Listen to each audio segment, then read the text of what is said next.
Dagarama Bang Turagano, Ujino Patea Homale Solution Engodara Nike Sodoka Nipa Palido Malashi Peri Yetana Dodan Dea Ditana Peri Yetana Dodan Subiro Council Tatare Dodan Dea Ditana the book Lokama Shapui Mew Shire Elagum Yaswa Piaga Nariya Peri Yetana Mamyato Shapui Jenga Limu Ariya Peri Yetana Myato Shapui Jenga Limu Subiro Shapui Jenem Pata Biro a Jetawa Erima Hotare Arabita Banturagano the Garamado Ujino de Leve Kayagamu Wajigamu Manoga Murine a chain Shitamia Mimiro Lushira the Kuguro Mieran Shani Jara Vemola E Manelin La Regasa Newe Mocholo Apio the Ati Palujara Rolo Mayen Kayagan Wajiga Manoga Nego Doncha Biro Golojana the Cook Naku Domaho Mew the Gosi Teme Gauni Tenarigo Shani Jara Vabe Edru Share Kama Ashara Hamyado Shapui Jimula Domaho Mamyado Shapui Jimula Suragaro Myaswa Piaye Titanarine Tabida Bandragando Chain to Biro Niji Amabo Hoyana Daja Ujinoga Dibri Yetana Dodan Dea Titanarago Koko Miyame Megon Dea Nene Bago Shani Jara Le Sure Dea Gonzeli Bibiro Hovame Hoyana Nidain Sharo Shani Raveno Bago Shani Rale Bago Shalu Bago Yamale Tijaragaro Kushara Kuya Nirababe Hoyana Yada Go Shapoyam Yada Yamambo Yonyana Go Shaye Yonyana Yamambo Titana Maro Yaswa Piaga Nariya Prijitana Mamyadosha Mijin Limu Ariya Prijitana Myadosha Mijin Limu Subiro Sanjimbe David Dea Nene Ponyum Biro Hotare no Dajam Pita Banturagano Dingania Bago Shani Jara Le Prijitana Dodango Nayu Jinyo Jayame no Tidia Rogo Mahoja Deke Manaja Deke Ma Tiaro Alongo Hojaro Mugere Piashem Goro Mye Imeda Ijan Jileno Mure Mahagaru Nago Tizea de Alonzongo Tiro Mumino Mure Tabi Nudanya Diulo Pinyago To Mahagaru Nago Pinyago Nabanzo no Piampizo no Mure Piashem Goro Myako Yote Miano Shiku Pudo Jaonzo Alon Le Uchi Mubiro Ayum Pujaya Karuna Tidala Hereya Pinya Bezoda Vihada Mohadama Tanera Mera Loka Gerundi Tugetam Gati Vimoda Karuna Tidala Hereya Mahakaruna Ropchen Imyado Sinalole Shiro Muwa Vitado Pinya Bezoda Vihada Mohadama Arahadame Diudo Ayawalim Shen Wiza Diudo My Mongo Pequaro Muvitado Tanera Mera Loka Gero Luna Vyama Tatawa Nandarui Chao Ti Tandu Ligaru Puya Dasurido Sea the Kele Pido Muwa Vitado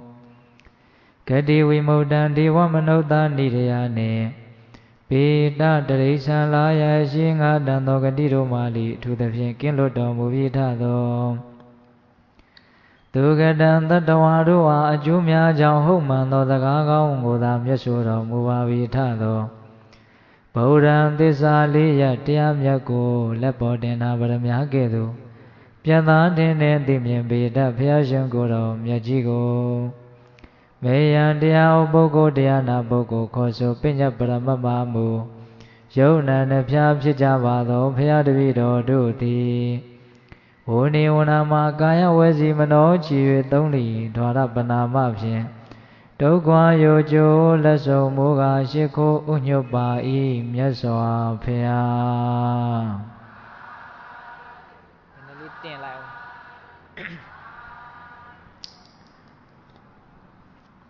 Peri Yetana Dodan Satin Biro Nayu Jinyo Jaya စတသောဣမဘိက္ခဝေနရိယပရိယေတနာဘိက္ခဝေယဟန်တော်များဥจิตသားတို့အနရိယပရိယေတနာမမြတ်သောရှာဖွေခြင်းတို့သည်ဣမစတသောဤလေးပါးတို့ပေတည်းจิตသားတို့တဲ့ဟောဒီလောကကြီးမှာမမြတ်သောရှာမိခြင်းမမြတ်သောရှာဖွေခြင်းဆိုတာအခုပြောမဲ့၄မျိုးပါတဲ့ဘာတွေတုံးဆိုတော့ဣရာဘိက္ခဝေဧကိသောအတ္တနာဇရာဓမ္မောတမနောဇရာဓမ္မံယေဝပရိယေတတိဘိက္ခဝေယဟန်တော်တို့ဣဒဤလောကကြီးမှာဧကိသောအချို့သောပုဂ္ဂိုလ်တို့သည်အတ္တနာမိမိကိုယ်တိုင်ကဇရာဓမ္မောအိုခြင်းသဘောတရားရှိသည်တမနောဖြစ်ပါလျက်ဇရာဓမ္မံယေဝအိုတတ်သောသဘောတရားတို့ကိုသာလျင်ပရိယေတတိရှာမိ၍ရှာဖွေ၍နေ၏ဟောဒီလောကကြီးမှာတချို့သောပုဂ္ဂိုလ်တွေဟာတဲ့တချို့သောတတ္တဝါတွေဟာကို၌ကအိုတတ်တဲ့သဘောဟောင်းတတ်တဲ့သဘောဆွေးမြေ့တတ်တဲ့သဘောရှိပါလဲကဲနဲ့အိုတတ်တဲ့သဘောဟောင်းတတ်တဲ့သဘောရှိတဲ့အရာတွေကိုပဲထပ်ပြီးတော့ရှားနေတယ်တဲ့အဲ့ဒါဟာမမြတ်သောရှာဖွေခြင်းတစ်မျိုးပါတဲ့ကိုယ်တိုင်ကအိုတတ်ဟောင်းတတ်တဖြည်းဖြည်းနဲ့အည်သွေးတွေကျလာတဲ့သဘောရုပ်ပိုင်းဆိုင်ရာပေါ့နော်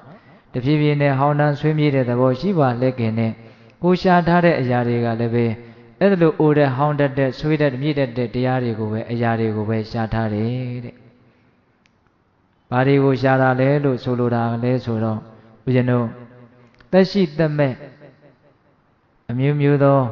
ကာမဂုဏ်ဝတ္ထုပစ္စည်းတွေကိုဒီနေရာမှာရည်ရွယ်ပြီးတော့ပြောတာပါဟုတ်ရလားအဲ့တော့ဒကာဓမ္မတို့ဦးဇင်းတို့လောကကြီးမှာကိုရှားထားတာဟာဘယ်လိုအရာလဲဆိုတာကိုဘောစီစစ်ဖို့မလိုဘူးလားလိုတယ်ခုဒီမှာမြတ်စွာဘုရားကစတင်ပြီးတော့ပြောနေပြီနော်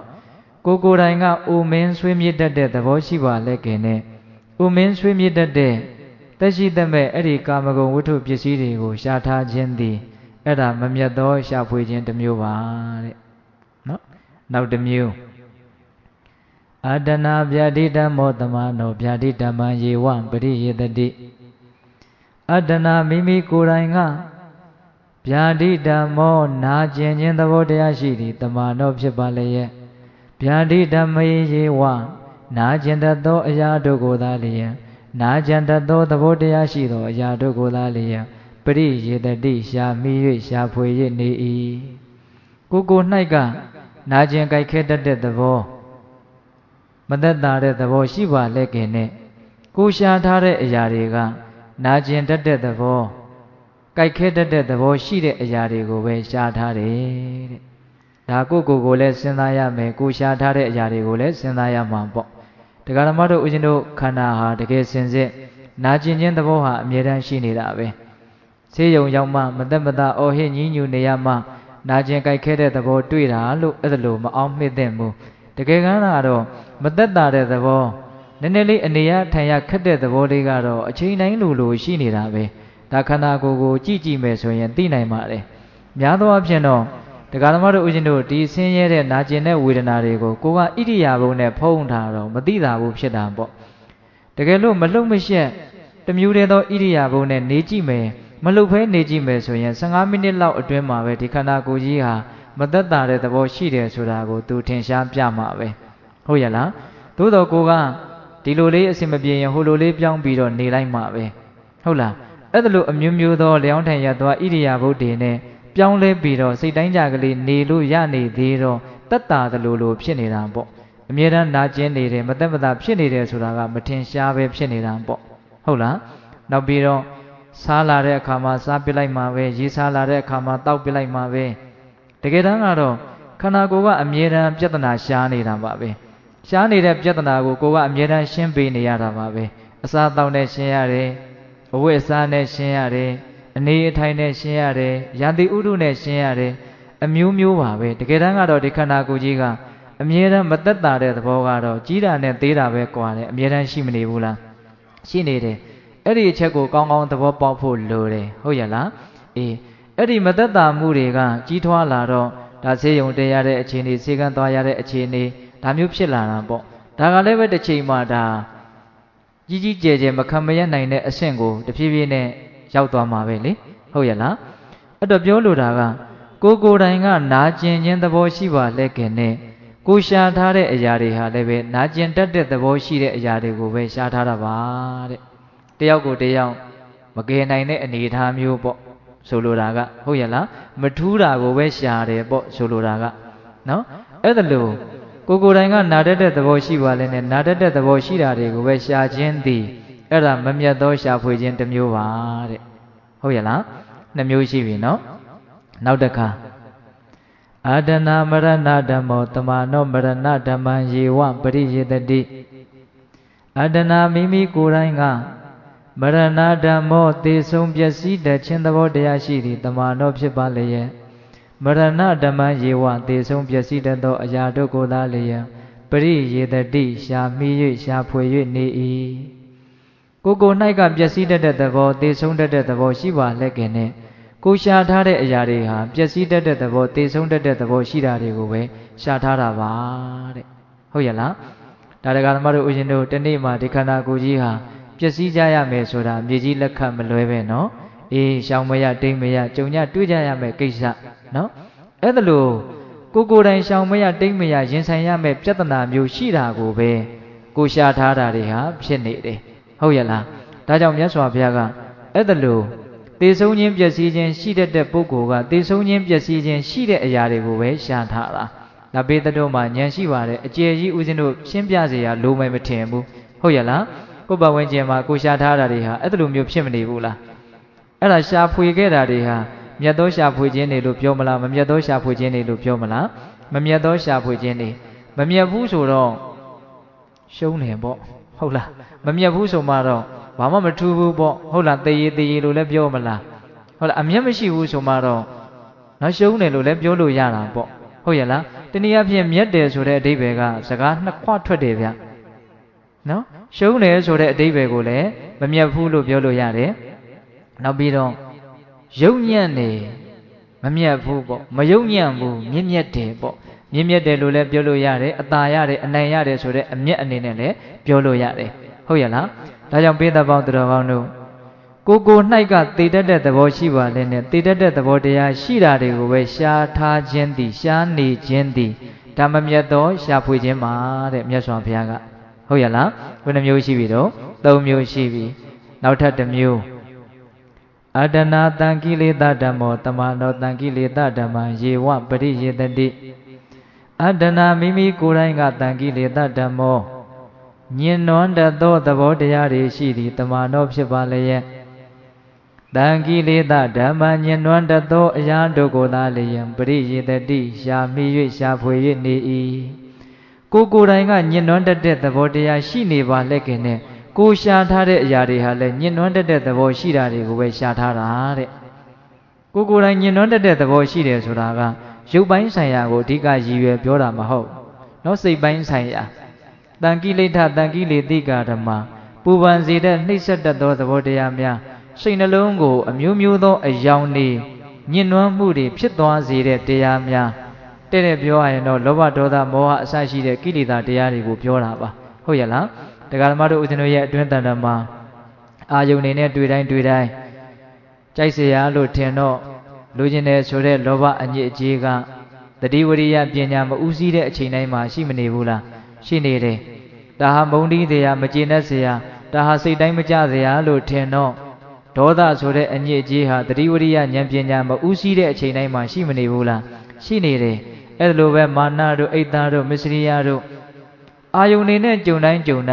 တတိဝရိယမရှိဘူးဆိုလို့ရှိရင်တတိဝရိယဉာဏ်ပညာမရှိဘူးဆိုလို့ရှိရင်မရှိတဲ့အချိန်တိုင်းမှာအကြောင်းအားလျော်စွာတမျိုးမျိုးသောစိတ်ကိုညှဉ်းနှွမ်းစေတဲ့တရားတွေကတော့တရားဓမ္မတို့ဦးဇင်းတို့ရဲ့အတွင်းတန်တာမှာမရှိဘူးလားရှိတယ်အဲ့တော့တရားဓမ္မတို့ဦးဇင်းတို့ပုထုသင်သဘာဝအမြဲတမ်းလိုဒါညှဉ်းနှွမ်းနေတာပဲစိတ်ဟာတန်ရှင်းစင်ကြယ်တဲ့အချိန်ဆိုတာကအင်မတန်နဲတယ်တတိဝရိယဉာဏ်ပညာဥရှိပြီးတော့ကိုဘာဖြစ်လို့ဖြစ်နေတယ်ဆိုတာကိုမသိဘူးဆိုတဲ့အချိန်ဒီအမြဲတမ်းညှဉ်းနှွမ်းနေတာပါပဲကိုဘာဖြစ်နေတယ်လဲဆိုတာကိုသိတဲ့အချိန်ကလေးဟာတန်ရှင်းစင်ကြယ်တာပါပဲဒါအကျမ်းမြင်ပြောတာနော်အေးကိုယ့်ရဲ့ဒါနကောင်းမှုလေးကိုပြန်စဉ်းစားတဲ့အချိန်ဒါလည်းတန်ရှင်းပါတယ်ဘာဝနာဖြစ်တာကိုစာကနုတ္တိဘာဝနာဖြစ်တာကိုနော်ကိုပေးခဲ့တာလေးတွေကိုစွန့်ခဲ့တာတွေ ကိုလှူခဲ့တာလေးတွေပြန်စဉ်းစားရင်တန့်ရှင်းတယ်ပေါ့စိတ်ကလေးကကိုယ့်ရဲ့သီလဆောင်စည်းမှုကိုယ့်ရဲ့အပြစ်ကင်းမှုငါဘယ်သူပေါ်မှာမတရားမလုပ်ဘူးဒါလေးကိုကအားရကျင့်တတ်စွာဖြင့်ပြန်ပြီးတော့စဉ်းစားနေမယ်ဆိုရင်လေသီလနုတ္တိဖြစ်ပြီးတော့စိတ်ဟာတန့်ရှင်းတာပေါ့ဒါလည်းဘာဝနာတစ်မျိုးပဲနော်အဲ့ဒါလို့မကဘဲနဲ့မေတ္တာပွားများမယ်မြတ်စွာဘုရားရဲ့ဂုဏ်တွေကိုပွားများမယ်ဟုတ်ရဲ့လားပြီးတော့ကိုယ်ခန္ဓာကိုယ်ရဲ့ဖြစ်နေတဲ့သဘောတရားတွေကိုတတိဝရိယဖြင့်ဖြစ်နေတာကိုဖြစ်နေတဲ့အတိုင်းအမှန်တိုင်းသိအောင်ကြိုးစားနေမယ်ဆိုရင်လည်းပဲအဲ့ဒီအခိုက်အတန့်အဲ့ဒီတည်ငါမှာမိမိတို့ရဲ့စိတ်နှလုံးသည်တန့်ရှင်းတယ်ပေါ့အဲ့ဒါလို့မနေတဲ့အချိန်တိုင်းမှာတရားဓမ္မတို့ဦးဇင်းတို့ရဲ့စိတ်သည်အမြဲတမ်းလို့ဘာဖြစ်နေတော့ညှဉ်းနှွမ်းနေတယ်အညစ်ကြီးနဲ့အညစ်လေးပဲကွာမှာပေါ့ဟုတ်ရဲ့လားအဲ့တော့ကိုယ်တိုင်ကညှဉ်းနှွမ်းတတ်တဲ့သဘောတရားရှိပါလျက်ကဲနဲ့ဆိုတာအဲ့ဒီအဓိပ္ပာယ်ကိုပြောတာဟုတ်ရဲ့လားကိုယ်တိုင်ကညှဉ်းနှွမ်းတတ်တဲ့သဘောညှဉ်းနှွမ်းတတ်တဲ့သဘောတွေရှိနေလို့မတန့်ရှင်းဘူးပေါ့ပူလောင်တတ်တဲ့သဘောတွေရှိနေလို့မအေးချမ်းဘူးပေါ့ရှုပ်တတ်တဲ့သဘောတရားတွေရှိနေလို့မရှင်းလင်းဘူးပေါ့ဟုတ်လားညစ်တတ်တဲ့နောက်ကျတဲ့သဘောတရားတွေရှိနေလို့မကြည်လင်ဘူးပေါ့ဆင်းရဲတတ်တဲ့သဘောတရားတွေရှိနေလို့မချမ်းသာဘူးပေါ့အတူတူပဲနော်သဘောတရားတွေကဟုတ်ရဲ့လားအဲ့ဒါလို့စိတ်နှလုံးမှာဆင်းရဲခြင်းပူလောင်ခြင်းညှဉ်းနှွမ်းခြင်းရှုပ်ထွေးခြင်းနောက်ကျခြင်းနော်မတန့်ရှင်းခြင်းညှဉ်းနှွမ်းခြင်းဒါတွေရှိနေပါလက်ကနဲ့ကိုရှားထားတဲ့အရာတွေဟာကိုရှားနေတဲ့အရာတွေဟာဒီညှဉ်းနှွမ်းတတ်တဲ့သဘောရှိတာတွေကိုပဲထပ်ပြီးတော့ရှားမိရတာဖြစ်နေတယ်တဲ့အဲ့ဒါဆိုလို့ရှိရင်ဒါဟာမမြတ်သောရှားမိပေါ့နော်ကိုကလည်းပဲညစ်တတ်တဲ့လူကိုဘေးကလူကလည်းပဲညစ်တတ်တဲ့လူဆိုပါစို့ကိုကလည်းဒေါသတွေထွက်တတ်တဲ့လူကိုဘေးကလူကလည်းဒေါသတွေထွက်တတ်တဲ့လူအဲ့တော့ဒီလိုညှဉ်းနှွမ်းတတ်တဲ့သဘောတရားရှိတဲ့လူတွေအတူနေတယ်ဆိုတော့ပိသက်ရင်အစင်မပြေတရားကတော့တော်တော်ကြီးကိုအလားလာရှိတယ်ဟုတ်လားနော်အစင်ပြေဖို့ကတော့တော်တော်ကိုကြိုးစားမှအစင်ပြေလိမ့်မယ်ဟုတ်လားသူကလည်းလောဘဒေါသမောဟအပြည့်ကိုကလည်းလောဘဒေါသမောဟအပြည့်ဟုတ်ရဲ့လားလောဘဒေါသမောဟအပြည့်ရှိတဲ့လူချင်းအတူတူနေကြတာဆိုတော့အရှုပ်ချင်းနီးစပ်တော့အကုန်ကြီးအကုန်တာပေါ့နောက်တစ်ခါလေကြတော့ဘလို့ရှင်းလို့ရှင်းရမှန်းတောင်မသိဘူးဘာဖြစ်လို့ဆိုကိုကရှုပ်တာတွေရှာထားတာကိုရှုပ်တာတွေနဲ့ပတ်သက်ထားတာကို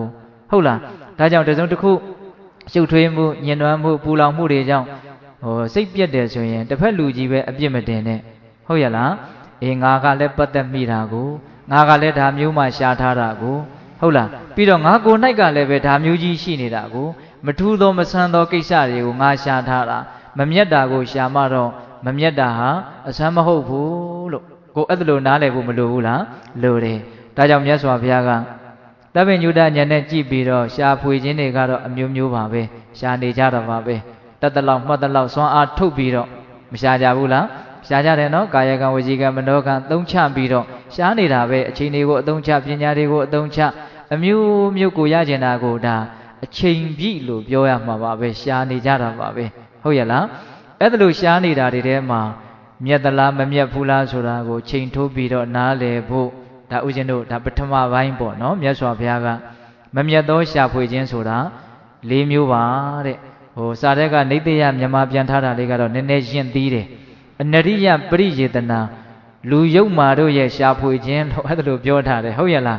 ယုတ်မာမှုရဲ့ရှာဖွေခြင်းပေါ့အဲ့ဒါကတော့နည်းနည်းရှင်းသေးတာပေါ့နော်မမြတ်သောရှာဖွေခြင်းဆိုရင်ယုတ်ညံ့သောရှာဖွေခြင်းဆိုရင်ကောမဖြစ်ဘူးလားဖြစ်ပါလေဟုတ်ရဲ့လားဒါကြောင့်ဘေးသက်ပေါင်းသူတော်ကောင်းတို့မမြတ်သောရှာဖွေခြင်းဆိုတာဘယ်နှမျိုးလဲ၄မျိုးပြန်ပြောမယ်နော်ကိုယ်တိုင်ကအိုဒတ်နာဒတ်သေဒတ်ညှဉ်းနှွမ်းတတ်တဲ့သဘောတရားတွေရှိပါလက်ကဲနဲ့အိုဒတ်နာဒတ်သေဒတ်ညှဉ်းနှွမ်းတတ်သောသဘောတရားရှိတာတွေကိုပဲထပ်ပြီးတော့ရှားထားတယ်တဲ့အခုလည်းပဲရှားနေသေးပဲဒါတွေပဲရမှာပဲအခုအတိုင်းရှားနေရင်တော့လေ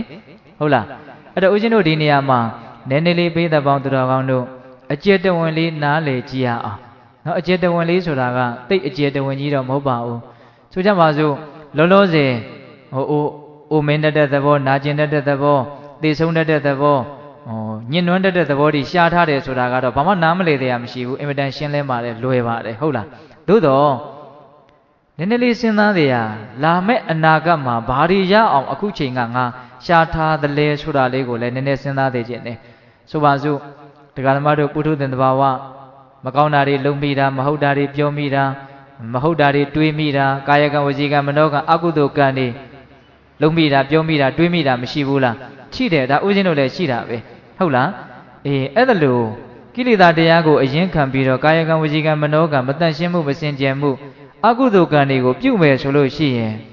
အဲ့ဒီအကုသိုလ်ကံတို့ရဲ့အကျိုးပေးသည်တနည်းအားဖြင့်အဲ့ဒီအကုသိုလ်ကံသည်ဘာကိုပေးမှာတော့ဆိုတော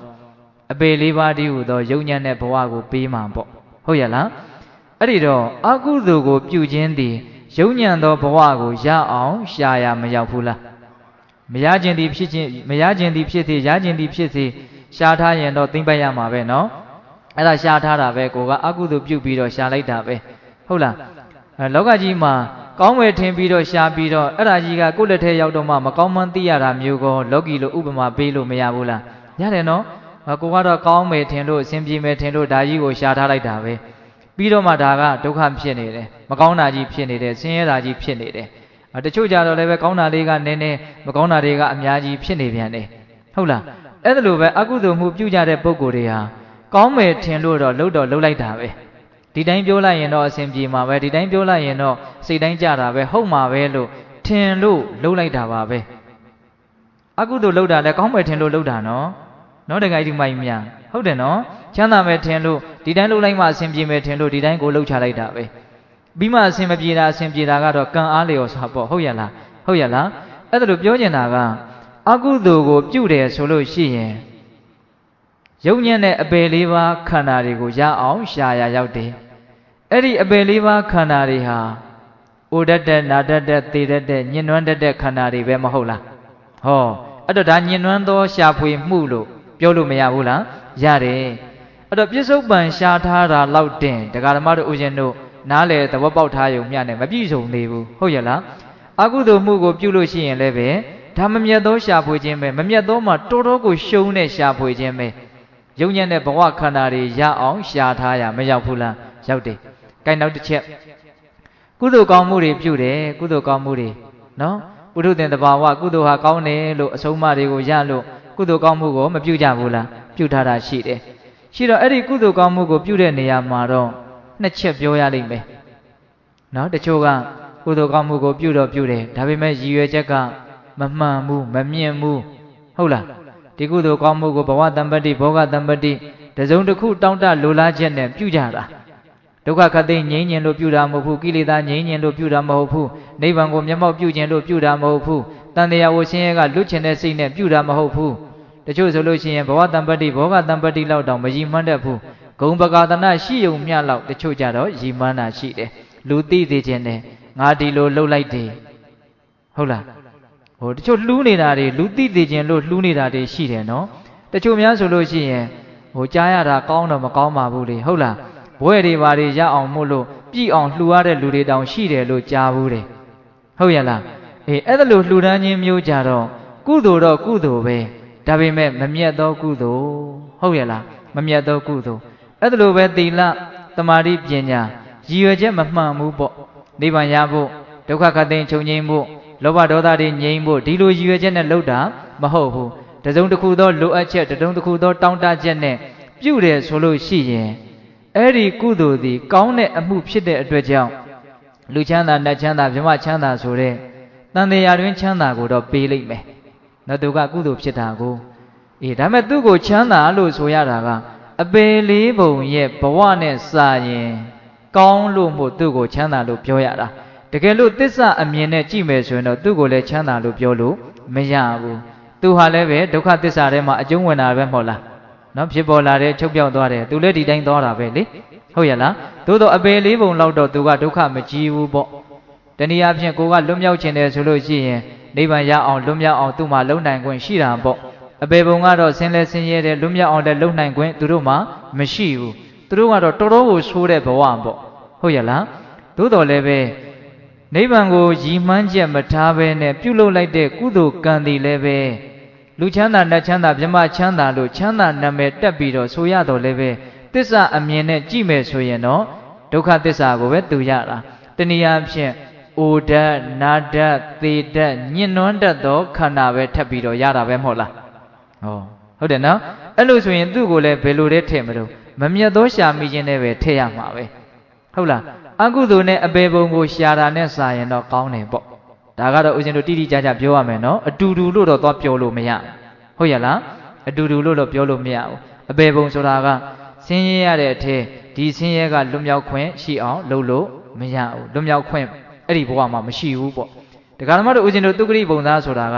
ဆင်းရဲတယ်သို့တော့ဒီဆင်းရဲကလွတ်အောင်လုပ်လို့ရတယ်အဲ့ဒီအချက်မှာအများကြီးမကွာဘူးလားကွာတယ်နော်ဒါဒုက္ခသစ္စာချင်းတူတာနဲ့အကုန်တူတယ်လို့တော့ရောပြီးတော့ပြောလို့တော့တဘာဝကြမှာမဟုတ်ဟုတ်ရဲ့လားဒါကြောင့်ပိဿပေါင်းသူတော်ကောင်းတို့အကုသိုလ်လုပ်ပြီးတော့အပေပုံကိုရှာခြင်းတည်လည်းပဲမမြတ်သောရှာဖွေခြင်းအိုနာသေးညှဉ်းနှွမ်းတတ်သောသဘောတရားကိုရမှာပဲနိဗ္ဗာန်ကိုမရည်ရွယ်ဘဲနဲ့တန်တရားဝဆင်းရဲကလွတ်မြောက်ဖို့ဆိုတာမပါဘဲနဲ့ကုသိုလ်မျိုးစုံကိုပြုခြင်းတည်လည်းပဲချမ်းသာလို့ဆိုရတော်ညာလည်းပဲအိုနာသေးညှဉ်းနှွမ်းတတ်သောတရားတွေဖြစ်တဲ့အတွက်ကြောင့်သူလည်းပဲမမြတ်သောရှာမိခြင်းတွေကိုထည့်ရလိမ့်မယ်ဟုတ်ရဲ့လားအေးဒါနဲ့ရင်မြတ်သောရှာမိခြင်းကဘာလဲဆိုတော့နိဗ္ဗာန်ကိုရည်ရွယ်ပြီးတော့တန်တရားဝဆင်းရဲကလွတ်ဖို့ဆိုတဲ့ရည်ရွယ်ခြင်းနဲ့ပြုတဲ့ကုသိုလ်ကောင်းမှုကတော့ဒါမြတ်သောရှာဖွေခြင်းပဲအဲ့ဒါကတော့မြတ်သောရှာဖွေခြင်းဖြစ်မယ်နော်နောက်ပြောတာထဲမှာသွားပြီးတော့အကျုံးဝင်ပဲဟုတ်ရဲ့လားဒါကြောင့်မမြတ်သောရှာဖွေခြင်းဆိုတာကိုအဲ့ဒါလို့ကြဲကြဲပြန့်ပြန့်ကလေးပိဿပေါင်းသူတော်ကောင်းတို့ချက်ထွင်ပြီးတော့တွေးတတ်ဖို့မလိုဘူးလားလိုပါတယ်အခုရှာထားတာတွေကိုလည်းအကဲခတ်ပါကံနေပြုတဲ့အချိန်တိုင်းမှာလည်းပဲဒါဘာကိုရမှာလဲတနည်းအားဖြင့်ဒါငါဘာကိုရှားနေတာလဲကိုမရှိသေးတယ်မို့လားအကုသိုလ်ဆိုရင်တော့အပေပုံကိုရှားတာပဲသိကြတယ်နော်နိဗ္ဗာန်မရည်ရွယ်တဲ့ကုသိုလ်ဆိုရင်တော့သုခတိပုံတည်းဟူသောအိုနာတိညဉ့်နှွမ်းတဲ့တရားကိုရှားတာပဲဟုတ်ရဲ့လားအေးဒါကတော့မမြတ်သောရှာမိခြင်းနဲ့ပတ်သက်တဲ့အချက်လက်လေးတွေပေါ့နော်နောက်မြတ်စွာဘုရားကမြတ်သောရှာမိခြင်းဆိုတာလည်းရှိသေးတယ်တဲ့အဲ့ဒါကတော့ဖြောင်းဖြောင်းဆန်းကျင်လိမ့်မယ်ဦးဇင်းတို့အခုပြောခဲ့တဲ့တရားတွေနဲ့ဖြောင်းဖြောင်းဆန်းကျင်လိမ့်မယ်နော်သူကတော့သတ္တသောဣမဘိက္ခဝေအရိယပရိယေတနာဘိက္ခဝေယဟန်တော်မြတ်ဥချေတာတို့အရိယပရိယေတနာမြင့်မြတ်သောရှာဖွေခြင်းတို့သည်ဣမသတ္တသောဤလေးပါးတို့ပါပေတည်းချစ်သားတို့တဲ့မြင့်မြတ်သောရှာဖွေခြင်းဆိုတာခုပြောမဲ့လေးပါးပါတဲ့ဘာတွေတုံးဆိုတော့ဣရာဘိက္ခဝေဧကိသောအတ္တနာဇရာဓမ္မောတမနောဇရာဓမ္မေအာရိနဝဝိဒိတဝါအာဇရာနုဒ္ဒရာယောဂခေမံပရိယေတတိအာဇရာနုဒ္ဒရာယောဂခေမံနိဗ္ဗာနံပရိယေတတိဘိက္ခဝေယဟန်တော်မြတ်ဥချစ်သားတို့ဣရာဤလောကကြီးမှာဧကိသောအချို့သောပုဂ္ဂိုလ်တို့သည်အတ္တနာမိမိကိုယ်တိုင်ကဇရာဓမ္မောဥခြင်းသဘောတရားရှိသည့်တမန်တော်ဖြစ်နေသည်ဖြစ်သောကြောင့်ဇရာဓမီဥခြင်းသဘောတရားရဲ့အာဒီနဝအပြစ်အနာစာကိုဝိရိတဝါသိမြင်နာလေအောင်ကြိုးစားကြကုန်သည်ဖြစ်၍အဇရံဥခြင်းသဘောတရားမရှိသောအနုတ္တရအတုမရှိမြင့်မြတ်သောယောဂခေမံယောဂ၄ပါးတို့ရဲ့ကုန်ခန့်ရာဖြစ်သောနိဗ္ဗာန်နိဗ္ဗာန်ကိုပရိယေတတိရှာမိ၍ရှာဖွေ၍နေ၏နော်ပထမမြတ်သောရှာဖွေခြင်းကိုယ်တိုင်ကအိုတတ်တဲ့သဘောတရားရှိတယ်အဲ့ဒါကိုကောင်းကောင်းသိမြင်နားလေသဘောပေါက်ပြီးတော့ဒီအိုတတ်တဲ့သဘောတရားဟာအကောင်းမဟုတ်ဘူးလို့အိုခြင်းရဲ့အပြစ်ကိုမြင်ပြီးတော့အဲ့ဒီအိုခြင်းကင်းရာတနည်းအားဖြင့်အိုခြင်းကလွတ်ရာ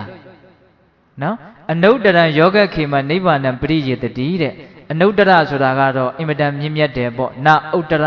နော်အတုမရှိမြင့်မြတ်တဲ့တရားပေါ့နိဗ္ဗာန်ကိုပြောတာပါပဲယောဂခေမဆိုတာကတော့ယောဂ၄ပါးတို့ရဲ့ကုန်ခန်းရာပေါ့နော်ယောဂဆိုတာကတရားကိုကောက်ရင်တော့ဒီကိလေသာတွေလောဘဒေါသတွေကိုပဲယောဂလို့နာမည်တစ်မျိုးနဲ့မြတ်စွာဘုရားကဟောတာပါယောဂဆိုတာရှင်ဆက်ခြင်းသဘောလို့အဓိပ္ပာယ်ရတယ်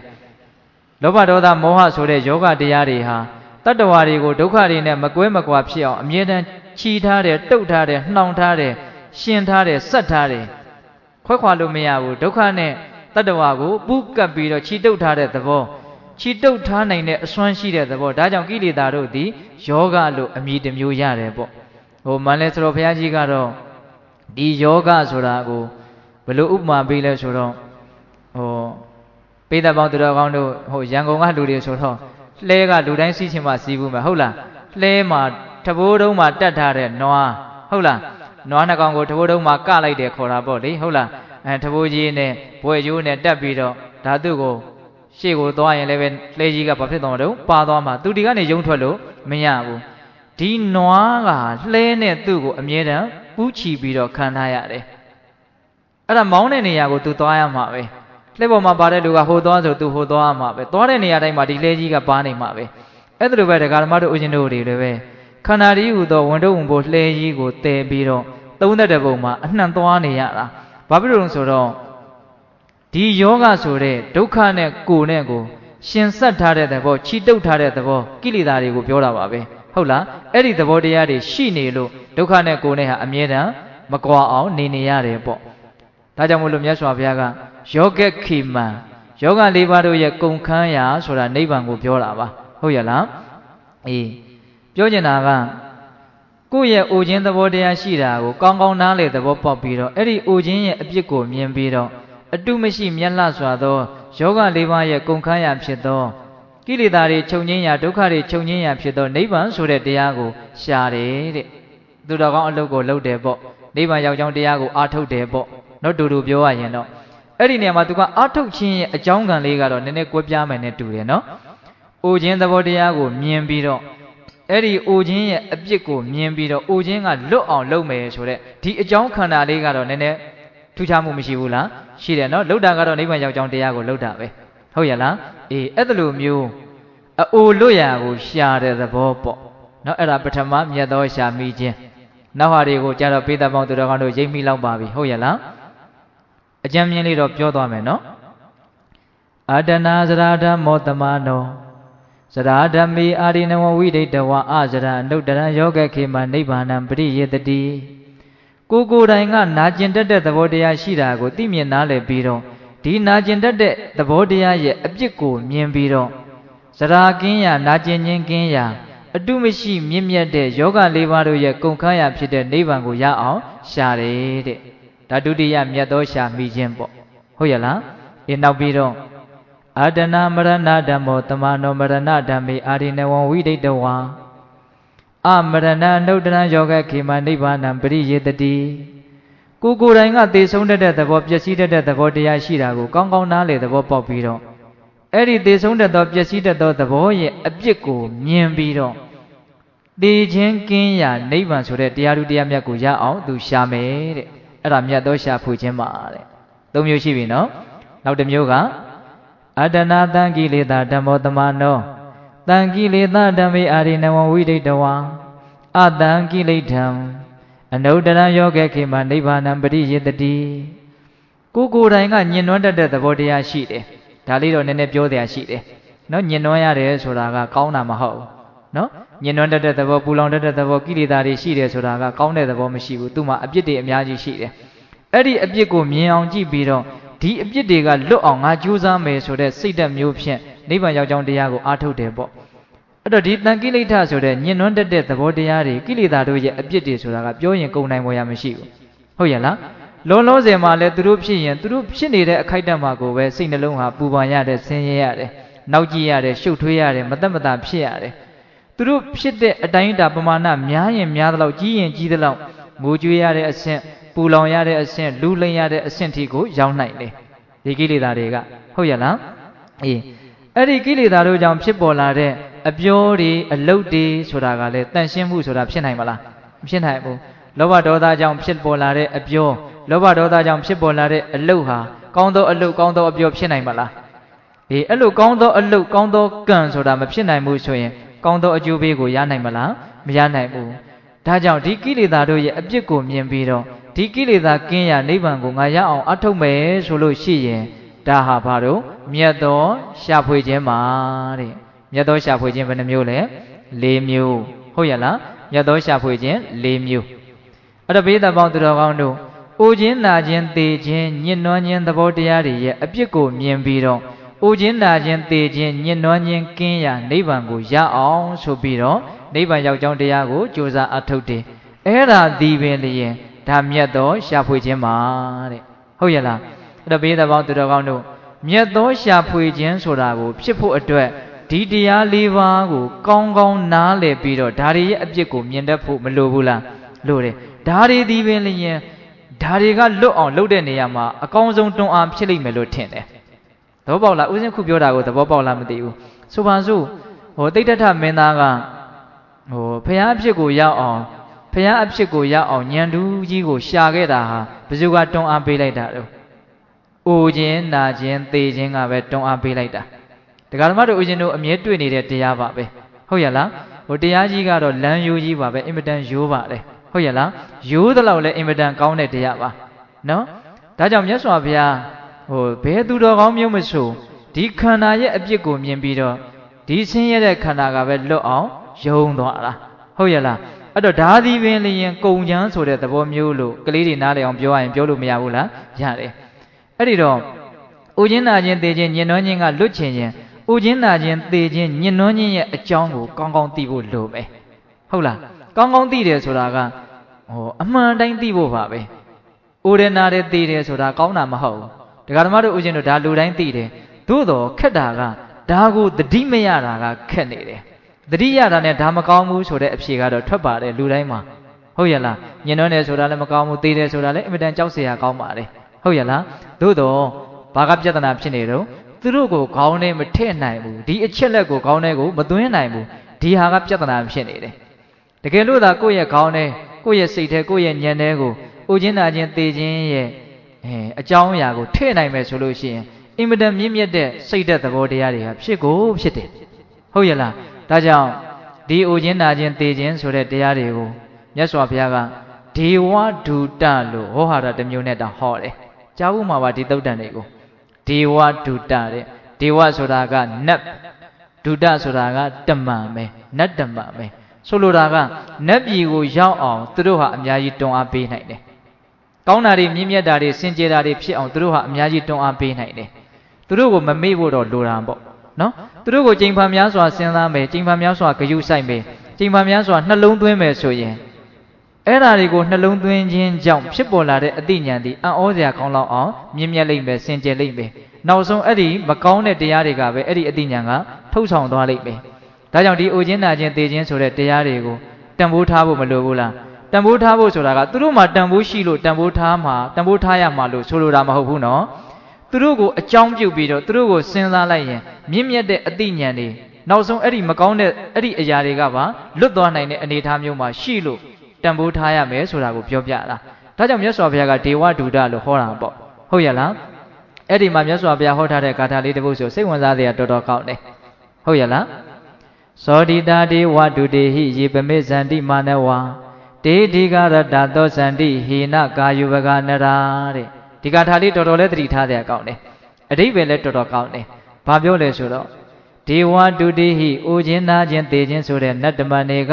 သောတိတာလူတွေကိုကုသိုလ်ကောင်းမှုစိတ်ကောင်းစိတ်မြတ်တွေဖြစ်အောင်နှိုးဆော်တိုက်တွန်းနေသည်ဖြစ်ပါလျက်ဟောလောကကြီးကတော့နှိုးဆော်နေတာပဲတဲ့ဘယ်သူတွေကနှိုးဆော်အိုခြင်းနာခြင်းသေခြင်းတွေကလူတွေကိုနှိုးဆော်နေတယ်ဘာနှိုးဆော်နေဆိုကောင်းတာတွေပြုကြနော်ကောင်းတာတွေပြုကြလို့ဘာလို့နေတော့နှိုးဆော်နေတယ်ဘဝရဲ့အခြေအနေမှာလောကရဲ့အခြေအနေမှာကဘာမှကြီးကျယ်ခမ်းနားတာမဟုတ်ဘူးဘာမှကောင်းတာမဟုတ်ဘူးဒါတွေပဲရှိတာဒါကြောင့်ဒါတွေကလွတ်အောင်လုပ်ကြလို့သူတို့ကတော့ဘာလို့နေတော့နှိုးဆော်နေတယ်သူတို့နှိုးဆော်တာကဘလောက်ကျေပြန့်တယ်ဘလောက်လေးနက်တယ်ဆိုတာကတော့နားထောင်မဲ့ဉာဏ်သားရှိတဲ့ပုဂ္ဂိုလ်ရဲ့အပေါ်မှာမူတည်မှာပေါ့ဟုတ်လားသို့တော်သူတို့ကတော့မနှိုးဆော်ဘူးလို့တော့မရှိဘူးနော်နှိုးဆော်တယ်သူတို့ကိုကြည့်တဲ့ပုဂ္ဂိုလ်တိုင်းကိုသူတို့ကတော့ထိုက်တဲ့အသိဉာဏ်ရအောင်တော့အထောက်အကူပေးမှာပါပဲကြည့်မိဖို့ပဲလိုတယ်သတိရမိဖို့ပဲလိုတယ်ဒါပေမဲ့ခက်တာကတကောင်တို့ဦးဇင်းတို့တွေကသတိမရဘူးမကြည့်မိဘူးသူတို့နှိုးဆော်တဲ့တွေကိုနားမဆိုင်မိဘူးသူတို့ကိုအာယုံမပြုတ်မိဘူးပေါ့ဟုတ်ရလားအဲ့တော့မြတ်စွာဘုရားကဒီမှာသောတိတာဒေဝဒုတေဟိအဲ့ဒီနတ်တမန်တွေကနှိုးဆော်နေပါလှဲ့ကဲနေတဲ့ယေမာနဝအကျဉ်တတ္တဝါတို့သည်ပမိဇန္တိမေ့လျော့၍နေကြကုန်၏သူတို့ကနှိုးဆော်ပါလဲနဲ့သူတို့ကိုမေ့နေတယ်နော်သူတို့ကိုဟိုဂယုဆိုင်ဖို့အမှတ်ထင်ဖြစ်အောင်လုပ်နေပဲမလို့ကိုကဘာဖြစ်နေတော့မေ့နေတယ်အဲ့ဒါလို့မေ့နေရင်ဘာဖြစ်တုံးတဲ့သောတိတာဒေဝဒုတေဟိယေပမိဇန္တိမာနဝါတေဒီကရတသောဇန္တိဟိနကာယုဝကနရာဒေနရာထိုသေးအိုခြင်းနာခြင်းသေခြင်းဆိုတဲ့ဒေဝဒုဒနတ္တမန်တို့ကိုမေးလျော်၍နေသောတတ္တဝါတို့သည်ဟိနကာယုဝကယုံညံ့တဲ့ခန္ဓာတွေကိုရပ်ပြီးတော့ဒီကရတန္တိရှိလျာလားဆိုသောကာလပတ်လုံးသောဇန္တိပူပန်ညာရကုန်၏ရတဲ့အဖြေကတော့သိမကောင်းဘူးဟုတ်ရလားအိုခြင်းနာခြင်းသေခြင်းဆိုတဲ့နတ္တမန်တွေကနှိုးဆော်နေတယ်ကိုကမကြားခြင်းဟာဆောင်းနေတယ်မမြင်ခြင်းဟာဆောင်းနေတယ်တတိမထားဘူးဂယုမဆိုင်ဘူး အဲ့ဒါဆိုရင်ရမယ့်အကျိုးရလဒ်ကတော့မကောင်းဘူးဘာတဲ့တုံးရှီလျားလှစွာသောကာလပတ်လုံးယုံညံ့တဲ့ခန္ဓာတွေကိုရပြီးတော့အကြာကြီးစိုးရင်ရတတ်တယ်ပူရတတ်တယ်တဲ့ငရတိဆံပြိတ္တာသူတကယ်ဆိုတဲ့အပေလေးပုံမှာအကြာကြီးဒုက္ခတွေခံနေရတတ်တယ်တဲ့ပြောပုံကတော့တော်တော်ကိုတစ်တစ်ခွာခွာနိုင်တယ်နော်ဟိနကာယုပကယုံညံ့တဲ့ခန္ဓာတွေကိုရပြီးတော့တဲ့ဘလို့ခန္ဓာမျိုးရတယ်လဲဆိုတာဘလို့စိတ်မျိုးပေါ်ကိုမူတည်တယ်လဲဆိုတာကိုအဓိကမကြဘူးလားဘလို့စိတ်မျိုးဒီဘလို့ခန္ဓာမျိုးကိုရမယ်ဆိုတာကိုပြဋ္ဌာန်းတာပဲဟုတ်ရဲ့လားအဲ့တော့ဥခြင်းနာခြင်းသိခြင်းကိုအမှတ်ရတဲ့တတိရတဲ့စိတ်ဒီမြင့်မြတ်တဲ့စိတ်ဖြစ်မယ်မြင့်မြတ်တဲ့စိတ်ဒီမြင့်မြတ်တဲ့ဘဝကိုဖန်တီးလိုက်မယ်ဥခြင်းနာခြင်းသိခြင်းကိုမေ့နေတဲ့စိတ်ဒီပိဋကရင်ယုံညံ့တဲ့စိတ်ဖြစ်မှာပဲဥခြင်းနာခြင်းသိခြင်းကိုအမှတ်မရရင်မာနတွေနဲ့တက်ကြွနေမဲ့လောဘဒေါသတွေနဲ့ဒီလိုပဲဖြစ်နေမှာပဲများတယ်မဟုတ်လားအေးဥခြင်းနာခြင်းအသေးခြင်းကိုအမှတ်မရရင်တော့မေ့နေရင်တော့အဲ့ဒါယုံညံ့တဲ့စိတ်တို့ကြောင့်ယုံညံ့တဲ့ဘဝခန္ဓာတွေရပြီးတော့အကြာကြီးဆင်းရဲရတဲ့တဲ့ဒါကြောင့်ပိဋကပေါင်းသူတော်ကောင်းတို့လောကကြီးကဟောတဲ့တရားကိုနာဖို့မလိုဘူးလားကိုယ်ခန္ဓာကဟောတဲ့တရားကိုနားဆိုင်ဖို့မလိုဘူးလားလိုတာပေါ့ဗျာသူများခန္ဓာကဟောကိုယ်ခန္ဓာကဟောတဲ့တရားတွေကတော့စုံနေတာပဲဘယ်သူကပဲဟောတရားနာလိုက်တယ်ဆိုရင်ကတော့အသိဉာဏ်တူကိုရနိုင်ပါတယ်ဒီနေရာမှာဦးဇင်းတို့ပတောရသုတ်တံဆိုတာလေးဟာပြောစရာတော်တော်ကောင်းတယ်ပတောရဆိုတာကတော့နှင်တံလို့အဓိပ္ပာယ်ရတယ်နော်လောကကြီးကတရားတွေဟောနေတယ်နားထောင်တဲ့လူရဲ့အပေါ်မှာအဓိကမူတည်ပြီးတော့သူအသိဉာဏ်ဘလောက်ရင့်ကျက်သွားမလဲဆိုတာအဓိကသူ့ဉာဏ်ပေါ်မှာမူတည်တယ်ပေါ့ဟုတ်ရလားအဲ့ဒီမှာမြတ်စွာဘုရားကယဟန်တော်တွေကိုဟောတာပါလောကကြီးမှာတရားသူတရားမြတ်ရသွားကြတဲ့ပုဂ္ဂိုလ်တွေအမျိုးမျိုးရှိတယ်ရခြင်းရဲ့အကြောင်းတွေကလည်းအမျိုးမျိုးရှိတယ်ဟုတ်လားအဲ့ဒီနေရာမှာမြတ်စွာဘုရားကจิตသားတို့တဲ့ဥပမာလေးနဲ့ပြောတယ်ဟောဒီလောကမှာအာဇာနည်မြင်းဆိုတာ၄မျိုးရှိတယ်တဲ့အာဇာနည်မြင်းဆိုမှတော့အကောင်းကြီးပေါ့ဗျာနော်အဲ့ဒီမှာပထမအာဇာနည်မြင်းမျိုးစားကတော့ဘယ်လိုလဲဆိုတော့ယထာရင်းကနှင်တံကလေးကိုမြှောက်ပြလိုက်တာနဲ့နှင်တံရိတ်ကလေးကိုသူ့ရဲ့မျက်လုံးတောင်းအိမ်မှာရိတ်ခနဲမြင်လိုက်တာနဲ့ဟာငါကတော့အရိုက်နှက်ကတော့မခံဘူးဟုတ်လားဒီယထာရင်းကငါ့ကိုဘာလို့စေချင်တာလဲသူဖြစ်စေချင်တာကိုငါဖြစ်အောင်လုပ်မယ်ဆိုပြီးတော့အတင်းပြေးတာပဲတဲ့နှင်တံရိတ်ကလေးကိုမြင်တာနဲ့ပြေးတယ်တဲ့တော်လိုက်တဲ့မြင်းပေါ့အာဇာနည်မြင်းနော်နောက်ဒုတိယမြင်းမျိုးစားကတော့အဲ့လောက်တော့မတော်ဘူးနှင်တံရိတ်မြှောက်လုံးနဲ့သူသိခီးမဆိုင်ဘူးဒါပေမဲ့သူ့ကိုမွင်းချင်းပေါက်ကလေးတဲ့ဝင်အောင်အမွှေးကလေးတွေနည်းနည်းလေးဟောလို့တော့နာတော့ဖြတ်ဆွဲရိုက်လိုက်ရင်တို့လိုက်ရင်တော့အတုမခံဘူးအဲ့ဒါဆိုရင်တော့သူပြေးပြီဟုတ်လားတို့လိုက်ရင်ဘာဖြစ်မလို့ပြေးမယ်နော်ပထမတကောင်ကပတောဒစ္ဆာယံနှင်တံရိတ်ကိုမြင်ပြီးတော့ပြေးတာဟုတ်ရလားနောက်တကောင်ကမွေးညင်းပေါ့နော်အေးနောက်တကောင်ကြတော့နောက်တစ်မျိုးကြတော့နှင်တံရိတ်မြင်ုံမြနဲ့လည်းသူမပြေးသေးဘူးအမွှေးကလေးလောက်ထိအောင်ရိုက်ုံမြနဲ့ထိအောင်တွေ့ုံမြလောက်နဲ့သူမပြေးဘူးအရေးပြားလေးကိုပေါက်သွားအောင်သူတို့ကျိန်ကလေးတွေတုတ်ကလေးတွေအထိတ်မှာတန်ညုံလေးတွေတက်ထားတာရှိတာကိုဟုတ်လားအဲ့ဒါလေးနဲ့ထိုးလိုက်မှအသားကိုစိုက်သွားမှနည်းနည်းတွန့်ပြီးတော့ပြေးတာဟုတ်လားသူကတော့အရေးကိုဖောက်ပြီးတော့ထိုးလိုက်မှရိုက်လိုက်မှပြေးတာဒါတတိယမြင်းမျိုးစားပေါ့သတုထမြင်းမျိုးစားကတော့နှင်တံရိတ်လောက်နဲ့တော့သူကထက်မတွက်သေးဘူးမွေးညင်းလောက်ဂယုမဆိုင်ဘူးနော်အရေးတူအရေးပပေါက်ယုံလောက်ဒါလည်းမရသေးဘူးအဲ့ဒီအသားကိုဖောက်ပြီးတော့ဘေးမှာအယိုးကြီးတွေမောက်မောက်ကြီးတွေထွက်နေတာရှိတယ်ကိုအဲ့ဒီအယိုးဆိုင်အောင်ကိုထိုးလိုက်မှသူကပြေးတာမြင်းလေးဘူးမျိုးတည်းမဲ့တော့သူကတော့အပြင်းဆုံးမြင်းပေါ့သို့တော့ဘယ်လိုအယိုးဆိုင်အောင်ရိုက်လို့မှမပြေးတဲ့မြင်းအလုံးမလုံးတဲ့မြင်းဆိုတာကလည်းရှိနေသေးတာကိုဟုတ်ရဲ့လားဒါကြောင့်အာဇာနည်မြင်းကဘယ်နှမျိုး၄မျိုးပါတဲ့အဲ့ဒီဥပမာအတိုင်းပဲဟောဒီလောကကြီးမှာတချို့သောတတ္တဝါတချို့သောပုဂ္ဂိုလ်တွေကဘယ်မြို့ဘယ်ရွာဘယ်ဒေသဘယ်မှာဘယ်သူအိမ်မှာဘယ်သူတော့ဒုက္ခတွေရောက်ပြီးတော့ယောဂတွေနှိမ့်ဆက်လို့အိပ်ရတဲ့ပက်လက်လဲနေတဲ့ဟာဘယ်သူတော့အဲ့လိုအဖြစ်ကနေပြီးတော့သေသွားရှာပါတဲ့ဟောခန္ဓာကိုယ်ရဲ့နာကျင်ခြင်းသဘောသေဆုံးခြင်းသဘောဒါကိုသူမြင်ရတာမဟုတ်ဘူးကြားရတာအဲ့ဒီကြားရယုံမျှနဲ့အဲ့ဒီပုဂ္ဂိုလ်ရဲ့ခန္ဓာမှာအဲ့ဒါလိုနာကျင်ပြီးတော့ဒုက္ခတွေရောက်ပြီးတော့သေဆုံးခြင်းပျက်စီးခြင်းကြုံမှာမဟုတ်ဘူးငါလည်းပဲနာကျင်ကြိုက်ခဲပြီးတော့မခံမရနိုင်ဖြစ်ပြီးတော့သေဆုံးခြင်းသဘောကိုကြုံရလိမ့်မယ်ပျက်စီးခြင်းသဘောကိုကြုံရလိမ့်မယ်လို့အဲ့ဒီပုဂ္ဂိုလ်ဖြစ်နေတန်ကြားတာကိုကိုယ်ခန္ဓာမှာနှိုင်းရှင်စဉ်းစားပြီးတော့ဒါတွေမကြုံသေးခင်မှာဒါတွေကလွတ်အောင်ငါကြိုးစားမယ်ဆိုပြီးတော့ကြိုးစားလိုက်တာအဲ့ဒါတရားသူတရားမြတ်ကိုရတယ်တဲ့ အဲ့ဒါနှင်တန်ရိပ်ကိုမြင်ယုံမျှနဲ့ပြေးတဲ့မြင်အမျိုးအစားနဲ့တူတယ်တဲ့သူများတွေဒုက္ခရောက်တယ်ဆိုတာကိုကြားတာနဲ့အဲ့ဒီဒုက္ခရောက်တဲ့ခန္ဓာမျိုးလိုပဲငါခန္ဓာဟာလည်းအတူတူပဲလို့သူနားလေတယ်ပေါ့တရားဓမ္မတို့ဦးဇင်းတို့တွေအတူတူပဲနော်ပျက်စီးနေတဲ့ခန္ဓာတွေပျက်စီးနှင့်ညပြီရှေ့ကကိုလည်းနောက်ကလိုက်မှာပဲမဟုတ်လားလိုက်ကြမှာပဲနော်အေးအဲ့ဒါကိုနားလည်ပြီးတော့မပျက်စီးသေးခင်မှာမြင့်မြတ်တဲ့အတိတုဉာဏ်တို့ကိုရအောင်ကြိုးစားရမယ်ပေါ့ဆိုလိုတာကအနောက်တစ်ချက်ဒုတိယမြင်မျိုးစားနဲ့တူတဲ့ပုဂ္ဂိုလ်ပေါ့ဘာလဲသူကတော့ကြားယုံမြတ်နဲ့တော့တတိတံဝေကနဲ့တရားအလုပ်ကိုအာမထုတ်သေးဘူးဟုတ်လားဘယ်သူတွေဒုက္ခရောက်နေတယ်ဘယ်သူတွေသေလို့တဲ့ဘယ်သူတွေယောဂနှိမ့်ဆက်လို့တဲ့ဒီအကြားလောက်နဲ့တော့သူ့ကိုမထိတ်လန့်နိုင်စေသေးဘူးတံဝေကမရသေးဘူးပေါ့စင်စစ်အဖြစ်နဲ့သူ့မျက်စိနဲ့တက်အမြင်ရတယ်တဲ့အိယာတဲ့လဲပြီးတော့ထူမထနော်သူများရေတိုင်းမှတောက်အော်ဟေ့ညီညူပြီးတော့ခန္ဓာရဲ့ဒုက္ခကိုတကယ်ကိုမရှိမလားခံစားနေရတာပေါ့ခန္ဓာကဇာတိပြလာပြီကိုအဲ့ဒီအချိန်ကြတော့ဟုတ်ရဲ့လားအဲ့ဒါကိုမြင်ပြီးတော့သူ့ရှေ့မှာပဲသေဆုံးသွားတယ်ဩငါပြောတုံးလက်ပံတုံးကမှအသုံးကျသေးတဲ့ဟဲ့ဘာမှအသုံးမကျတော့ဘူးမကြခင်မှာပဲပုတ်ပွားပြီးတော့လူမြင်မကောင်းသူမကောင်းဖြစ်တော့ဒါနဲ့ဝေးရကိုပို့ကြမှာပဲဒီခန္ဓာကိုယ်ကဘလောက်ကြီးကျယ်ဘလောက်ခမ်းနားလဲဘလောက်တန်ဖိုးရှိလဲငါလည်းဒါမျိုးပါပဲဒီအဖြစ်ဆိုးတွေကလွတ်အောင်ငါကြိုးစားမယ်ဆိုတဲ့စိတ်နဲ့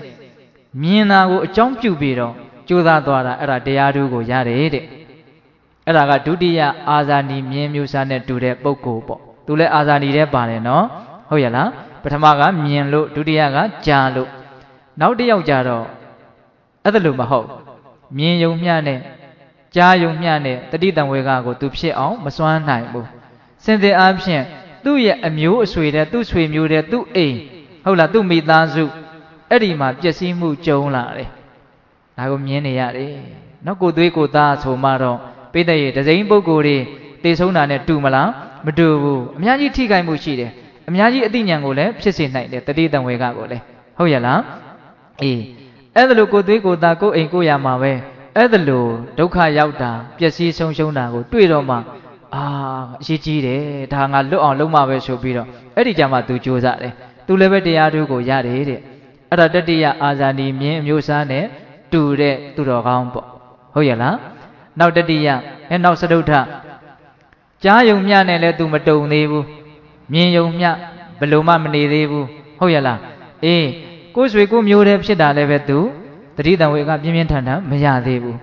တကယ်စင်စစ်သူခန္ဓာကိုယ်ပေါ်မှာကိုပဲအဲ့ဒီနာခြင်းသဘောတရားပျက်စီးတော့မဲ့အရေးအယောင်တွေပြလာဟုတ်လားအဲ့ဒီကြတော့မှထိတ်လန့်ပြီးတော့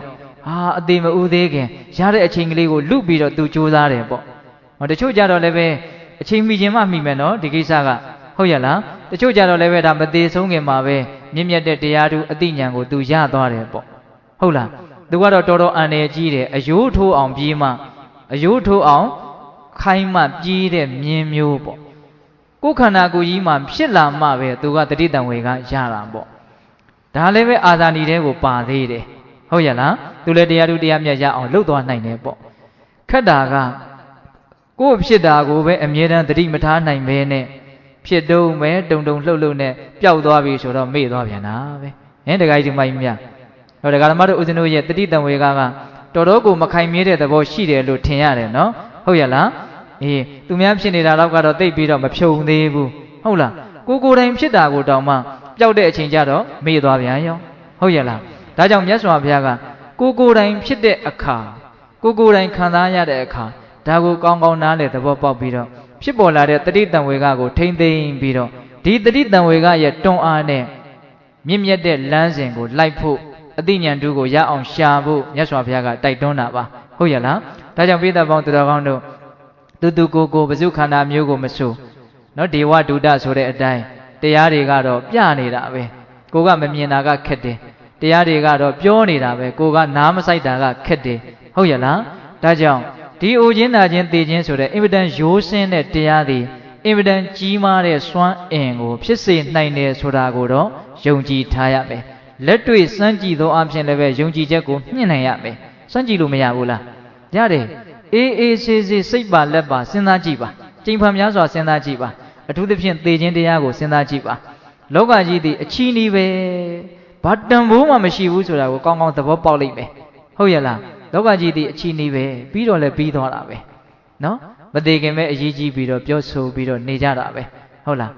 အဲ့ဒါအသိဉာဏ်သူသိကြီးလာလို့ရှိရင်လောကကြီးရဲ့သဘောကိုတဖြည်းဖြည်းနဲ့နားလေသဘောပေါက်မှုကျေပြတ်မလာပြီဘူးလားကျေပြတ်လာလိမ့်မယ်ဒါကြောင့်ဥခြင်းနာခြင်းသေခြင်းရဲ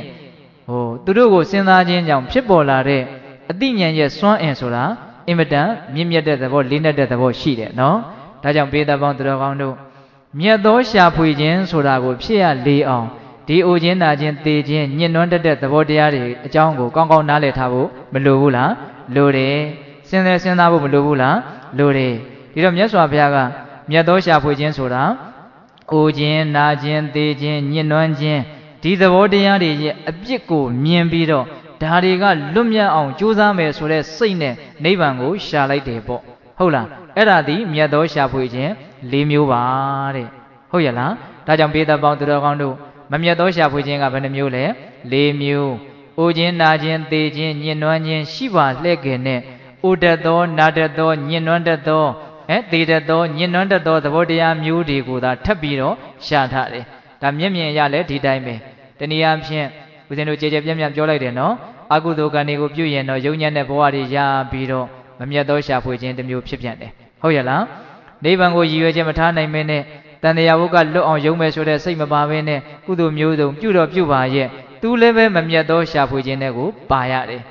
ဟုတ်ရဲ့လားရှောင်ရမယ့်အချက်တွေနော်ဒကာကြီးမိုင်များဒါကြောင့်ကုသိုလ်ကောင်းမှုကိုပြုတိုင်းတန်တရားဝုကလွတ်အောင်နိဗ္ဗာန်ချမ်းသာကိုမျက်မှောက်ပြုနိုင်အောင်ဆိုတဲ့ရည်ရွယ်ချက်မှန်နဲ့ပြုမယ်ဆိုရင်တော့မြတ်သောရှာဖွေခြင်းနဲ့အကျုံးဝင်မသွားဘူးလားအကျုံးဝင်သွားတယ်ဟုတ်ရဲ့လားဒါကြောင့်မြတ်သောရှာဖွေခြင်းဆိုတဲ့အလုပ်ကိုတွန်းအားပေးနိုင်တဲ့ဥခြင်းနာခြင်းသေခြင်းညှဉ်းနှွမ်းခြင်းရဲ့အပြစ်ကိုမြင်အောင်ကြိုးစားရမယ်ဒါဥစဉ်က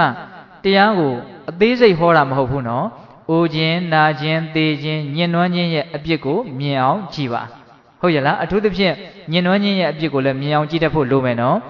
်အေးအဲ့ဒါလို့မြင်အောင်ကြည့်လို့အပြစ်ကိုမြင်ခြင်းဒီပဲလေရဲ့ဒီညှဉ်းနှွမ်းတတ်တဲ့အိုတဲ့နာတဲ့သေတတ်တဲ့သဘောတရားတွေကလွတ်မြောက်အောင်လုပ်တဲ့နေရာမှာအများကြီးတွန်းအားမပေးပြီဘူးလားတွန်းအားပေးမယ်အဲ့တော့ဒီနေရာမှာဦးဇင်းတို့တဲ့ပြောရရင်တော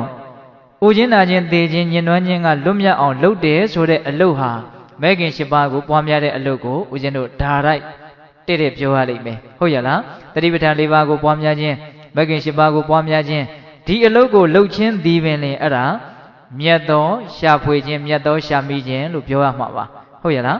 းသူထက်နည်းနည်းတစ်ဆင့်နှိမ်ပြောရမယ်ဆိုရင်တော့ကုသိုလ်မျိုးစုံကိုရည်ရွယ်ချက်မှန်မှန်နဲ့ပြုရင်လည်းပဲမြတ်သောရှာဖွေခြင်းမြတ်သောရှာမိခြင်းလို့ပြောလို့မရဘူးလားရတယ်သူလည်းပဲနိဗ္ဗာန်ကိုရဖို့အတွက်အများကြီးထောက်ကူပြုမှာပဲလေဟုတ်ရဲ့လားသို့တော်လည်းပဲတရားဓမ္မတို့ဦးဇင်းတို့အခုလူဘဝကိုရနေတဲ့အခိုက်မှာကုသိုလ်မျိုးစုံကိုစုံအောင်ပြုယုံမျှနဲ့ကျင့်နေလို့တော့မသိတော်သေးဘူးတတိပဋ္ဌာန်ပွားများခြင်းမကင်၈ပါးကိုပွားများခြင်းဆိုတာကိုဇောင်းပေးပြီးတော့ဦးစားပေးပြီးတော့လုပ်ဖို့ကမလိုဘူးလားလိုတယ်အဲ့ဒီအလုတ်ဒီပင်လေအဲ့ဒါမြတ်သောရှာဖွေခြင်း၄မျိုးပါပဲဟုတ်ရဲ့လားဒါကြောင့်မကင်၈ပါးကိုပွားများရမယ်အထူးသဖြင့်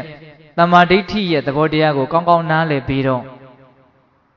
့တမ္မာဒိဋ္ဌိကောင်းဆောင်တဲ့မကင်၈ပါးကိုမိမိတန်တမှာဖြစ်ပွားအောင်ကြိုးစားရမယ်ဒီနေရာမှာတမ္မာဒိဋ္ဌိရဲ့သဘောဆိုတာကတမ္မာဆိုတာကမှန်ကန်တဲ့ဒိဋ္ဌိဆိုတာကအမြင်ပေါ့မှန်ကန်တဲ့အမြင်ပေါ့မှန်ကန်တဲ့အမြင်ဆိုတာကပိတ္တုနာယီဝပြီးသားဖြစ်မှာပါမှန်ကန်တဲ့အမြင်ဆိုတာကမိမိခန္ဓာရဲ့ဖြစ်ပေါ်လာတဲ့သဘောတရားတို့သည်ချုပ်ပြောက်သွားကြတယ်ဆိုတဲ့အချက်ကိုမြင်ရင်းသည်အဲ့ဒါမှန်ကန်တဲ့အမြင်ပါပဲအမြင်မှန်ပါပဲအဲ့ဒါတမ္မာဒိဋ္ဌိပါပဲဟုတ်ရဲ့လား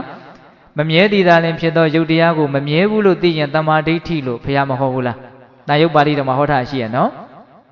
မမြဲတည်တာလည်းဖြစ်သောခံစားချက်တို့ကိုမမြဲဘူးလို့သိရင်တမ္မာဒိဋ္ဌိလို့မြတ်စွာဘုရားဟောတယ်အဲ့ဒါလိုပဲတင်ညာသင်္ခါရဝိညာဉ်ခန္ဓာ၅ပါးကိုမြတ်စွာဘုရားအဲ့ဒီတိုင်းဟောတယ်အဲ့ဒီတော့အမြဲတမ်းချုပ်ပြောက်သွားတဲ့သဘောပြီးဆုံးသွားတဲ့သဘောနော်ခိုင်မြဲတဲ့သဘောမရှိတဲ့သဘောနော်မနေ့တုန်းကဖြစ်ခဲ့တဲ့ယုတ်တဏ္ဍတွေ့ခဲ့ကြုံခဲ့ပြောခဲ့ဆိုခဲ့စားခဲ့တောက်ခဲ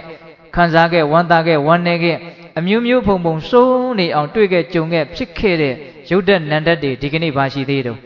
ဒါလူငယ်တွေတဲ့ရည်ရွယ်ပြောနေတာနော်မနေ့တုန်းကယုံနာဟာမနေ့တုန်းကပဲပြီးခဲ့ပြီးပျောက်ခဲ့ပြီးချုပ်ခဲ့ပြီးဒီနေ့ယုံနာနဲ့အသက်ရှင်နေတာပါဟုတ်ရဲ့လားကဲဒီနေ့ယုံနာမှာလည်းပဲဆက်ပြီးတော့ဝေဖန်ကြည့်ပါအောင်စိတ်သိကြည့်ပါအောင်မနေ့တုန်းကယုံနာသည်အခုရှိသေးသလားမရှိတော့ဘူးမနေ့တုန်းကပဲပျောက်ခဲ့ပါပြီအဲ့လိုပဲနေ့တဲ့တုန်းကယုံနာသည်မရှိခဲ့ဘူးမရှိတော့ဘူးနေ့တဲ့တုန်းကပျောက်ခဲ့ပြီ ညနေတုန်းကယုံ nant သည်ညနေတုန်းကပဲပျောက်ခဲ့ပြီလွန်ခဲ့တဲ့တဏှာရီကယုံ nant သည်လွန်ခဲ့တဲ့တဏှာရီကပျောက်ပြက်ခဲ့ပြီအကုန်ဆုံးခဲ့ပြီချုပ်ပျောက်ခဲ့ပြီအဲ့ဒီအတွေ့အကြုံတွေကိုအခြေခံပြီးတော့အမျိုးမျိုးသောကာယကံဝစီကံမနောကံတွေပြုလုပ်ပြီးတော့တုံ့ပြန်ထားတဲ့ကမ္မဆိုတဲ့အလုပ်တွေကတော့အကျိုးပေးမယ်ဆိုတဲ့အချိန်သဘောတစ်မျိုးကိုခန္ဓာမှာမြုပ်နှံပြီးတော့နော်ကံစေတနာတွေကတော့ပျက်စီးသွားတယ်နော်ဟုတ်ရဲ့လားဒါပေမဲ့ကမ္မတတ္တိတွေအကျိုးပေးမယ်ဆိုတဲ့အချိန်ကလေးကတတ္တိလေးကပြတ်သလားမပြတ်ဘူးအဲ့ဒါကတော့အကျိုးပေးခွင့်ကြုံရင်အကျိုးပေးမှာပဲနောက်ဘဝလည်းရှိနေတယ်ဟိုနောက်ဘဝလည်းရှိနေတယ်သူကတော့အကျိုးပေးမှာပဲဟုတ်ရဲ့လားကောင်းကောင်းကိုကာယကံဝစီကံမနောကံဖြစ်အောင်အားထုတ်ခဲ့ရင်ကောင်းတဲ့အရှိန်ပေါ့ဟုတ်ရဲ့လားမကောင်းတဲ့ကာယကံဝစီကံမနောကံအားထုတ်ခဲ့မယ်ဆိုရင်တော့မကောင်းတဲ့အရှိန်ပေါ့ဟုတ်ရဲ့လားအဲ့ဒါကတော့ကြံနေမယ်ပေါ့ဟုတ်ရဲ့လားကြံတဲ့ယုတ်တနန္တစေတနာတရားတွေကတော့ဘာဖြစ်သွားတော့ပျက်စီးသွားတယ်အကုန်လုံးချုပ်ပြောက်သွားတယ်သောတော်ကဥစဉ်တရားစဟောကသာဥစဉ်အတန်နေဒလဇက်ထွက်နေတာဟုတ်လားအဲ့ဒါကိုပေးသက်ပေါင်းသူတော်ကောင်းတို့နားထောင်ပြီးတော့စိတ်ထဲမှာဒါကဟုတ်တယ်ဒါကတော့သဘာဝကြတယ်ဒါဖရာဟောတာများတဲပြီးတော့သဘာဝကြပါလားလို့တွေးတဲ့အတွေးဟုတ်လားအဲ့ဒီအတွေးတွေကအခုရှိသေးလားမရှိတော့ဘူးနော်အေးအဲ့ဒါကိုနားထောင်နေတဲ့အချိန်မှာလေကလေးတွေတိုက်တယ်အေးတာတွေရှိတယ်နည်းနည်းခြုံနယ်ကလေးခြုံလိုက်တယ်နည်းနည်းနှွေးသွားတာရှိမယ်ရုပ်ပိုင်းဆိုင်ရာအမျိုးမျိုးဖြစ်တာပါပဲအဲ့ဒါတွေကအခုရှိသေးလားအခုဟာနဲ့ရက်တည်ပြီးတော့အခုဟာနဲ့အသက်ရှင်နေတာပဲလေစောစောကမရှိတော့ဘူးဟုတ်ရဲ့လားအဲ့ဒီအသက်အဟောင်းပြောင်းလဲမှုကြီးကမြန်ဆန်လွန်းလို့နူးညံ့သိမ်မွေလွန်းလို့ပဂရိမျက်စိနဲ့တော့မမြင်နိုင်ဘူးပေါ့ဟုတ်ရဲ့လားသို့တော့မြင်နိုင်သိနိုင်တဲ့ဉာဏ်ရှိအောင်လုပ်လို့မရဘူးလားရတယ်အဲ့ဒါကတော့တတိပဋ္ဌာန်ကိုအားကိုးရမှာပေါ့နော်ဖြစ်တိုင်းသောယုတ်တနန္တတွေနော်ကာယ ानु ပတနာကာယပိုင်းဆိုင်ရာရုပ်ပိုင်းဆိုင်ရာဝေဒနာ ानु ပတနာခံစားမှုပိုင်းဆိုင်ရာစိတ်ဓာ ानु ပတနာစိတ်ပိုင်းသိမှုပိုင်းဆိုင်ရာဓမ္မ ानु ပတနာသဘောတရားပိုင်းဆိုင်ရာဒါတွေဖြစ်တိုင်းကိုတတိဝရိယဉာဏ်ပညာဥသိပြီးတော့အမြဲတလက်ဆက်သိအောင်ကြိုးစားနေမယ်ဆိုလို့ရှိရင်ကိုဉာဏ်မျက်စိရှိတယ်ပဲဘယ်သဘောတရားမျိုးမဆိုကောင်းတာပဲဖြစ်ဖြစ်ဆိုးတာပဲဖြစ်ဖြစ်ညင်နွမ်းတာပဲဖြစ်ဖြစ်စင်ကြယ်တာပဲဖြစ်ဖြစ်အလုံးဒီချုပ်ပြောက်သွားတယ်ဆိုတာကိုမသိနိုင်ဘူးလားသိနိုင်တယ်အဲ့ဒီလိုချုပ်ပြောက်သွားတာပဲလို့သိခြင်းဒီပင်လေအဲ့ဒါတမ္မာဒိဋ္ဌိပဲတော့ပေါက်လားချုပ်ပြောက်သွားတယ်လို့သိခြင်းဒီပင်လေအဲ့ဒါပါလေတမ္မာဒိဋ္ဌိပဲအဲ့ဒီချုပ်ပြောက်သွားတဲ့သဘောမမြဲတဲ့သဘောကိုသိနေတဲ့တမ္မာဒိဋ္ဌိကောင်းဆောင်တဲ့မဂ်ကင်၈ပါးကိုပွားများခြင်းဒီပင်လေရင်အဲ့ဒါအိုခြင်းနာခြင်းသေခြင်းညှဉ်းနှွမ်းခြင်းနှုတ်မှလွတ်ကင်းရာအတုမရှိမြင့်မြတ်ရာယောဂ၄ပါးတို့ရဲ့ကုံရာနိဗ္ဗာန်ဆိုတဲ့တရားဓုတရားမြတ်ကိုရအောင်ရှာဖွေနေတာပါတဲ့ပိဋကရေမရှာရင်တော့တွေ့မှာမဟုတ်ဘူးနော်မရှာရင်တွေ့မှာမဟုတ်ဘူးအခုတွေ့နေတာတွေကကိုရှာထားတာတွေတွေ့နေတာပဲအခုတွေ့နေတာတွေကတော့ဘာမှသက်သာရမရသေးတာချမ်းသာမှုမဖြစ်စေတာဆင်းရဲဒုက္ခဆိုတာလည်းပဲဉာဏ်ရှိရင်မသိနိုင်ဘူးလားသိနိုင်တယ်အခုမကောင်းတာတွေပဲကိုရထားတာကိုဘာဖြစ်လို့မကောင်းတာရထားတော့ဒုက္ခတွေဆင်းရဲတွေဘာလို့ရထားတော့ဒါတွေကိုပဲကိုကရှာထားတာကိုဟုတ်ရလားဒါကြောင့်ဒါနဲ့ဆန့်ကျင်ဘက်ဒါတွေရဲ့အပြစ်ကိုမြင်ပြီးတော့ကောင်းမြတ်တဲ့တန်ရှင်းတဲ့စင်ကြယ်တဲ့နိဗ္ဗာန်ချမ်းသာကိုငါရအောင်လုပ်မယ်ဆိုတဲ့ရည်ရွယ်ချက်နဲ့ရှာမယ်ဆိုရင်ဒါပါလေမြတ်သောရှာမိခြင်းပါဟုတ်ရလားတဲ့ပြောရရင်တော့မဂ်ကင်၈ပါးကိုပွားများခြင်းသည်မြတ်သောရှာမိခြင်းပါဒီနေရာမှာအိုလွတ်ဖို့အနာလွတ်ဖို့အသေးလွတ်ဖို့ညှဉ်းနှွမ်းခြင်းကလွတ်ဖို့ဆိုတဲ့စိတ်ထားလိုက်မယ်ဆိုရင်တော့ရှာဖွေခြင်းကဘယ်နှမျိုးကွဲသွားမလဲ၄မျိုးကွဲသွားမယ်ဟုတ်ရလားဒါကြောင့်ဘေးသက်ပေါင်းသူတော်ကောင်းတို့သူကိုမျက်နှိုးတာကိုတန်ဖိုးထားတာကိုရှာနေကြတာပါဟုတ်ရလားကိုရှာတာကိုအရေးကြီးနေတာပါပ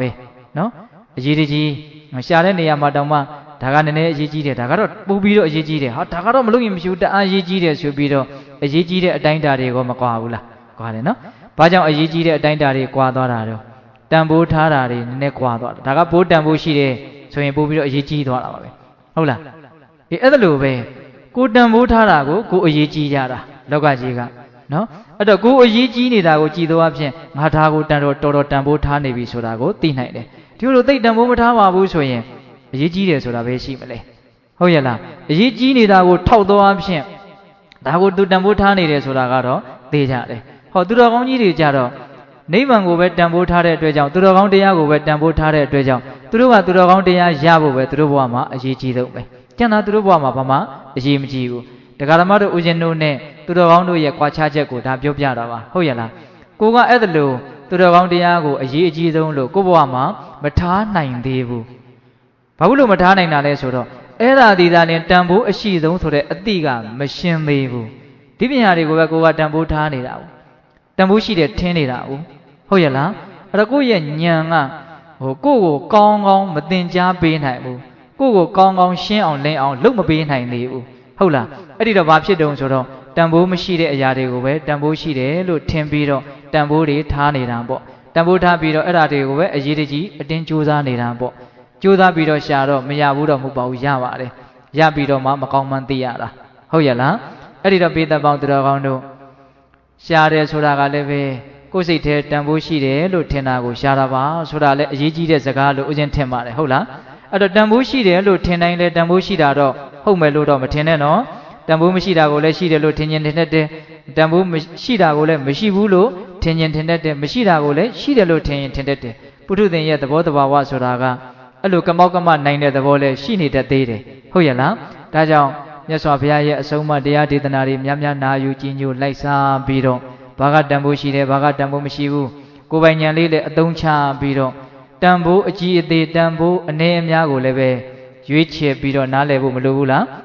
လိုပါတယ်ဟုတ်ရဲ့လားကိုတန်ဖိုးရှိတဲ့ထင်တာကိုပဲကိုရှာမှာပါဟုတ်ရဲ့လားအေးရှာတဲ့နေရာမှာတော့ဒီသုတ်တန်နဲ့ပိဿပေါင်းသူတော်ကောင်းတို့ချိန်ထိုးကြည့်ဖို့လိုပါတယ်ဟုတ်ရဲ့လားမြတ်သောရှာဖွေခြင်းလားမမြတ်သောရှာဖွေခြင်းလားဟုတ်လားမမြတ်သောရှာဖွေခြင်းဆိုတာကဘာကြောင့်မမြတ်သောရှာဖွေခြင်းလို့ပြောရတော့မမြတ်တာတွေပဲရလို့မမြတ်သောရှာဖွေခြင်းလို့ပြောရတာရှင်းရှင်းလေးရဲ့နော်အိုတာတွေနာတာတွေသေတာတွေညှဉ်းနှွမ်းတာတွေကိုပဲရတာကိုဘယ်လို့မြတ်သောရှာဖွေခြင်းလို့ပြောလို့ရမှာတော့ဟုတ်တယ်မဟုတ်လားမမြတ်တာတွေပဲရတာပဲမဟုတ်လားနော်ယုံညံ့တာတွေပဲရတာပဲမဟုတ်လားအဲ့ဒါကြောင့်မလို့သူ့ကိုဘယ်လိုခေါ်လဲမမြတ်သောရှာဖွေခြင်းပေါ့အိုခြင်းနာခြင်းသေခြင်းညှဉ်းနှွမ်းခြင်းမရှိတဲ့ပဂရိအေးချမ်းတဲ့နိဗ္ဗာန်ကတော့အမျက်ဆုံးတရားပေါ့အဲ့ဒီအမျက်ဆုံးတရားကိုရအောင်ရှာတဲ့အလုပ်မို့လို့မြတ်သောရှာဖွေခြင်းလို့ပြောရတာပေါ့ဟုတ်ရဲ့လားဒါကြောင့်ဘေးသားပေါင်းသူတော်ကောင်းတို့ဦးဇင်းတို့တရားဟောတာတနာကြီးနဲ့9မိနစ်ရှိသွားပြီနော်အဲ့တော့ပြောတရားရည်ရွယ်ထားတာလဲကုန်သွားပြီဟုတ်လားအဲ့တော့မြတ်သောရှာဖွေခြင်းဘယ်နှမျိုးလဲ4မျိုးမမြတ်သောရှာဖွေခြင်းက4မျိုးဟုတ်ရဲ့လားအဲ့ဒါကိုဘေးသားပေါင်းသူတော်ကောင်းတို့ချိန်ထိုးပြီးတော့မမြတ်သောရှာဖွေခြင်းကလွတ်မြောက်အောင်ယုံထွက်နိုင်ပြီးတော့မြတ်သောရှာဖွေခြင်းဆိုတာပြည့်စုံအောင်ကြိုးစားရမယ်အဲ့ဒါလိုပြည့်စုံအောင်ကြိုးစားတဲ့နေရာမှာလည်းပဲအိုခြင်းနာခြင်းသေခြင်းညှဉ်းနှွမ်းခြင်းရဲ့အပြစ်ကိုလည်းမြင်အောင်စဉ်းစားတတ်ဖို့တော့လိုမယ်နော်တနည်းအားဖြင့်ဒေဝဒုတနတ္တမန်တို့ရဲ့တရားသံကိုလည်းပဲနားထောင်တတ်ဖို့လိုမယ်ပေါ့နတ္တမန်ဆိုတာဘာကိုပြောတာလဲအိုခြင်းနာခြင်းသေခြင်းကိုပြောတာဟုတ်ရဲ့လားအေးဒါကြောင့်ဘေးသက်ပေါင်းသူတော်ကောင်းတို့မြတ်သောရှာဖွေခြင်းဖြင့်မြတ်သောရှာဖွေခြင်းကိုကြိုးစားပြီးတော့မြင့်မြတ်တဲ့အတုမရှိမြင့်မြတ်တဲ့နိဗ္ဗာန်ဆိုတဲ့တရားသူတရားမြတ်ကိုရအောင်ရှာနိုင်ကြတဲ့သူတော်ကောင်းတွေဖြစ်ကြပါစေလို့ဦးဇင်းတို့ဆန္ဒပြုပြီးတော့မေတ္တာပို့ပြီးတော့အဆုံးသတ်ကြရအောင်နော်ဘဝတုသဗ္ဗမင်္ဂလာရက္ခန္တုသဗ္ဗဒေဝတာသဗ္ဗဗုဒ္ဓ ानु ဘာဝေနတရာဒုက္ခိဘဝန္တုတိဘဝတုသဗ္ဗမင်္ဂလာရက္ခန္တုသဗ္ဗဒေဝတာသဗ္ဗဓမ္မာ ानु ဘာဝေနတရာဒုက္ခိဘဝန္တုတိဘဝတုသဗ္ဗမင်္ဂလာရက္ခန္တုသဗ္ဗဒေဝတာသဗ္ဗသံဃာ ानु ဘာဝေနတရာဒုက္ခိဘဝန္တုတိတေတုံမင်္ဂသင်တရားနာပိသပေါင်းသူတော်ကောင်းတို့သာတာအာလွန်သောတတ္တဝါအနန္တတို့အား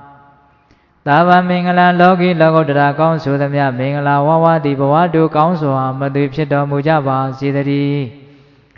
သဗ္ဗဒေဝတာမိမိတို့ခန္ဓာကိုယ်မှာစောင့်ကြနေကြကုန်သောနတ်မိမိတို့အိမ်မှာစောင့်ကြနေကြကုန်သောနတ်မိမိတို့သာသနာမိမိတို့ကဘာမှာစောင့်ကြနေကြကုန်သောနတ်မျက်နှာကောင်းနာပေါင်းတို့ကလည်းပဲရက္ခန္တုကောင်းစွာမသွေစောင့်ရှောက်တော်မူနိုင်ကြပါစေတည်းသဗ္ဗဗုဒ္ဓ ानु ဘာဝေန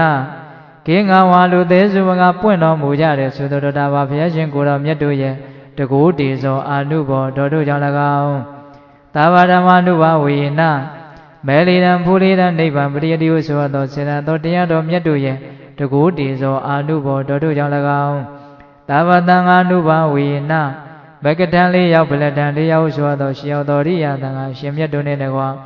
တီလာဂုံသမာဓိဂုံပညာဂုံတို့နှင့်ပြည့်စုံတော်မူကြတဲ့သမုဒိသံဃာအရှင်ကောင်းရှင်မြတ်ပေါင်းတို့ရဲ့တကုတေဇောအာနုဘောတော်တို့ကြောင့်၎င်းတရားနိယောညပါဘေခါမဆိုင်ခြင်းရှိတိုင်းဒုက္ခိကိုစိတ်နှပြချမ်းမှာချမ်းသာခြင်းရှိကြကုန်သည် ဘဝတုကောင်းစွာမသွေဖြစ်တော်မူကြပါစေတည်း